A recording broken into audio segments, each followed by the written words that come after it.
hello, and welcome. Today, I am very excited to chat with you about defined centers, undefined centers, and open centers. So, when we think about a human design chart, the centers are really sort of this focal point for where a lot of the nuance comes from in a chart. It's really a big element in a chart, right? Because in each center, we have gates and channels, and then each gate and channel is also associated with a line level. So our centers and the definition of our centers gives life to our unique energetic blueprint. So today, I really want to talk to you about the differences between defined, undefined, and open centers. And I really want to talk about a little bit of the nuance that's there in those centers. So we're going to start with defined centers first. So defined centers are really this idea that these are your strengths. They're fixed, they're static. And really, I like to say you kind of become more of who you are in that energy over time. When we have a defined center, we get definition because we have one gate coming off of one center. So, for example, the head center. And then we have another gate coming off the ajna center, and they're both part of the same thing. So, say you had gate 61 in the head and gate 24 in the ajna, that forms a channel, which gives you two defined centers. Okay. So when we think about that, when you have a channel, this is a consistent way for you to access this strength, right? Anytime we have defined centers, think of that as a strength. That is something that you can tap into on demand. You will, as you age, only become more of who you are in that center. And I have found that to be pretty true, particularly when you become aligned to that energy over time. So define centers and the channels that are within them. Discern our strengths that we can consistently, on a regular basis, tap into. And then we can use those strengths to, support other people, develop offers in our business, understand how we're likely to show up, understand the optimal expression of that defined center or not.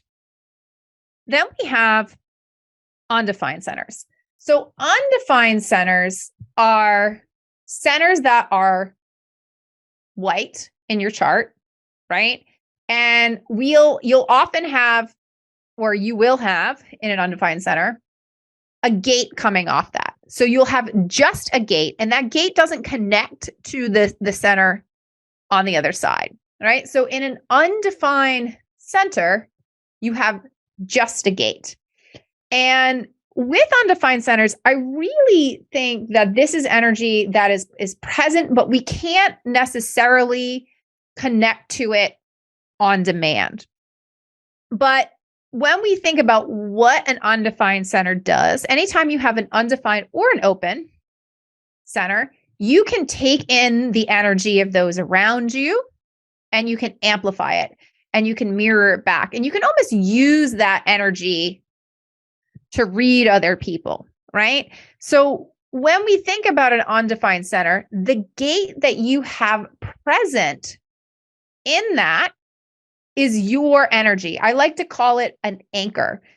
In an undefined center, your gates are anchors to help you discern which energy is your own, okay? Because in an undefined center, this is where we can get conditioning. We can take on conditioning in an undefined center because we're taking in the other energies from other people, right? So in this undefined center, I'm taking in all this energy, and I'm amplifying it back to the people around me. And ultimately, these undefined centers, we have to almost allow that energy to filter through us and not attach to us so we don't get conditioned by it. And then we use our gates as an anchor point for the energy that is ours in that chart. So I'll use myself as an example.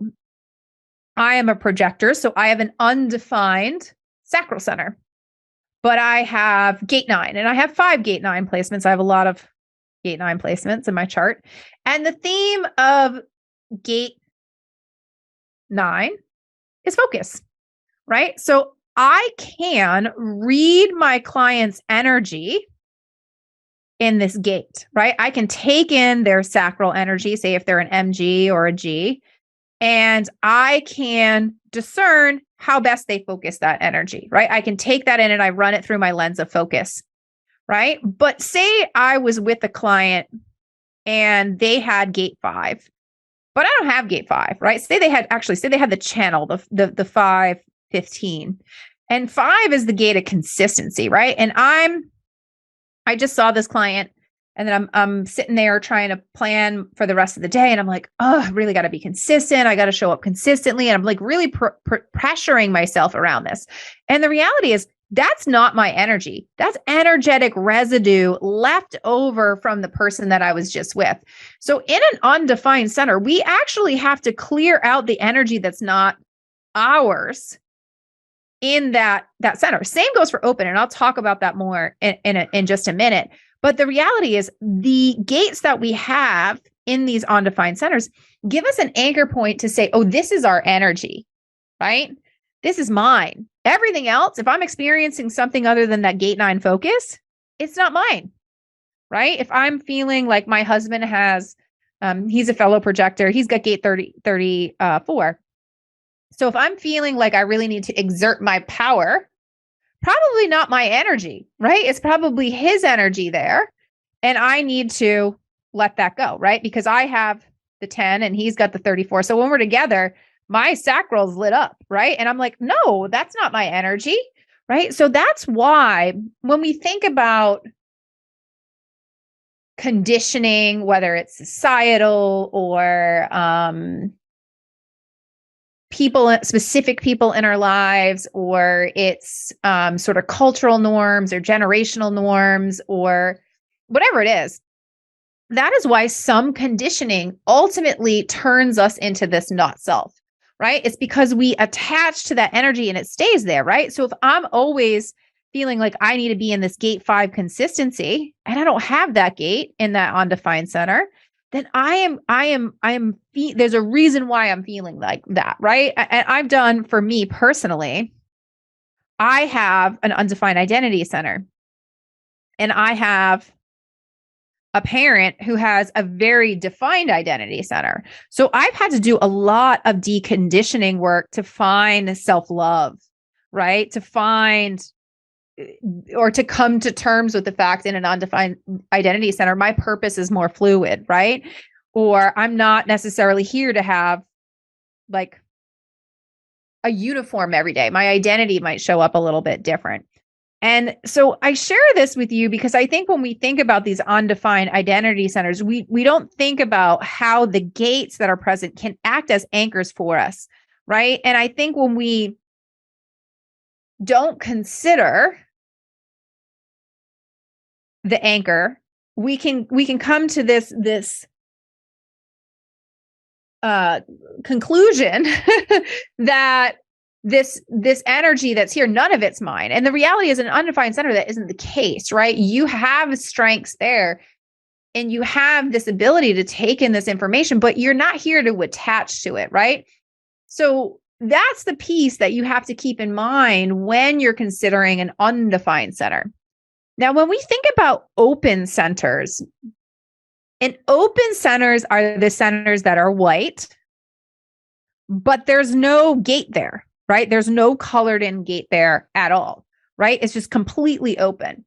So when we think about open centers function similarly to undefined centers in that they take in information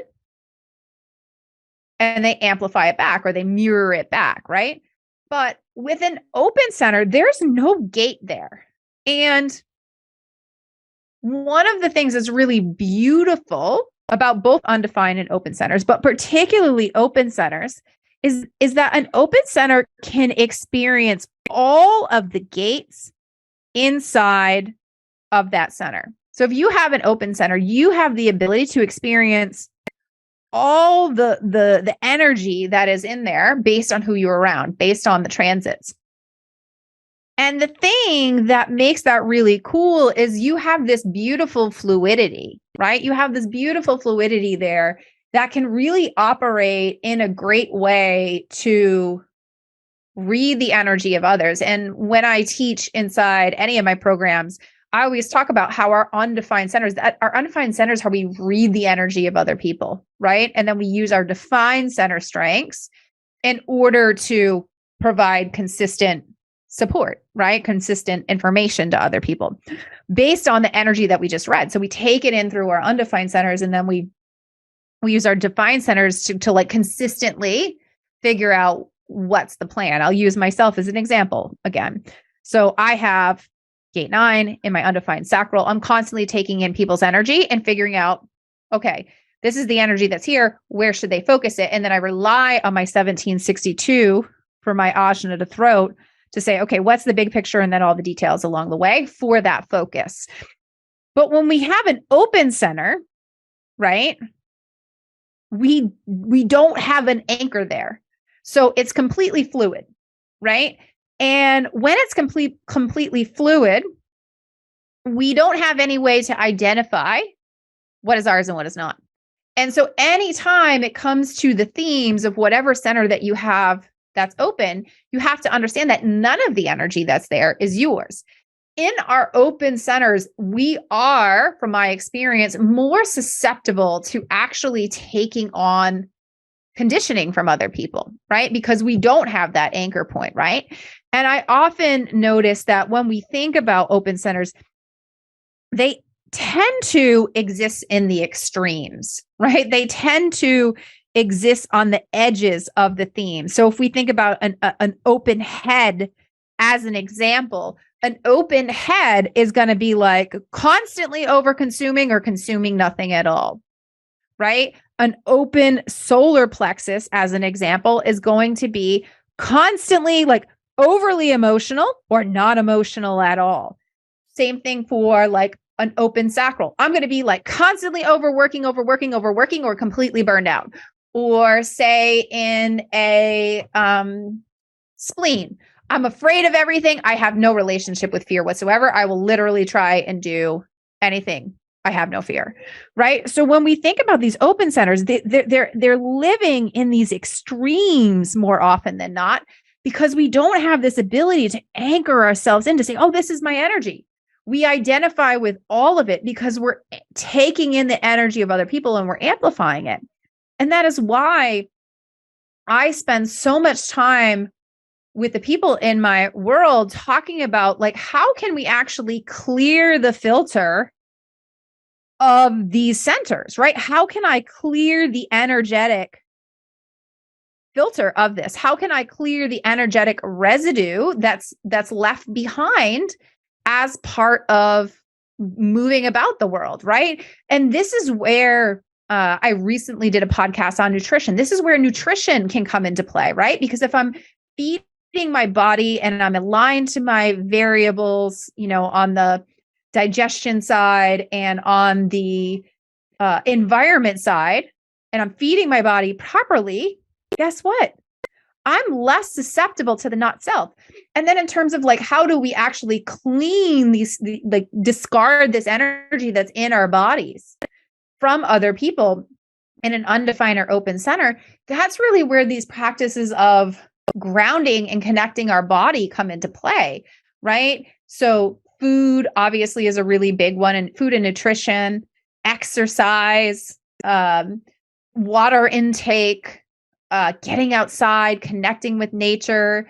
I know I use my PEMF mat a lot and really just use like the grounding to earth frequency, walking, swimming, singing, meditating. Like there's so many options, right? The options here are limitless. And one of the things that I say to people, in truth, 3-5 fashion, experiment with it, right? Figure out how to do it. I will often change my clothes at the end of the day if I've had a lot of calls, right? Or I'll take a shower and I will literally go through the visualization process of washing other people's energy off me, or I'll zip up my energy at the beginning of the day. But it's all these little things that we often forget to do, where we start to slowly over time take on conditioning. And the reality is, we can understand and have the knowledge and the depth of, I know what a defined center is. I know what the definition of this center is. I know what the definition of the channel or the gate is that I have. I understand what an undefined center is, but we actually have to learn how to embody that information and live that information. It's not enough just to know it. We actually have to become it. We actually have to embody it and integrate it into our being and inhabit it in our ecosystem and in our environment. And the reality is, that's that piece when we get into a practice. So as an example, if you have an open head or an open ajna, journaling might be really helpful for you, because you are going to have a very fluid way of thinking about things. So that means you're not going to have a consistent way you process information, right? If you have a defined head or a defined ajna, you're going to have a very consistent way you process information. Your undefined or open counterparts do not have that. So how can you create some frameworks for yourself to, one, dispel and discharge the energy that's in there from the people that you've been around? And then I think more importantly, how can you get clear so that you're not taking on this conditioning, right? So if you're somebody with an open ajna, as an example, and you're constantly around somebody with the 1156, right? You might find yourself picking up those traits of that person, right? Because you're taking on that conditioning, right? And we know in the low expression, the 1156 can exaggerate its stories, right? And every telling of the story in the 56, it gets exaggerated more and more and more exaggerated. And so when we think about how conditioning can take over, it happens slowly over time, and it sort of erodes away at the beautiful fluidity in an open or an undefined center. But particularly in open centers, I know this to be a real challenge with people. And oftentimes what happens is, and I've seen this over and over and over again, we get into these open centers and people are often labeled, right? They'll go to a traditional doctor and they're labeled. They're labeled bipolar. They're labeled with ADHD. They're labeled with this or that, or, an emotional disorder. And the reality is, at the end of the day,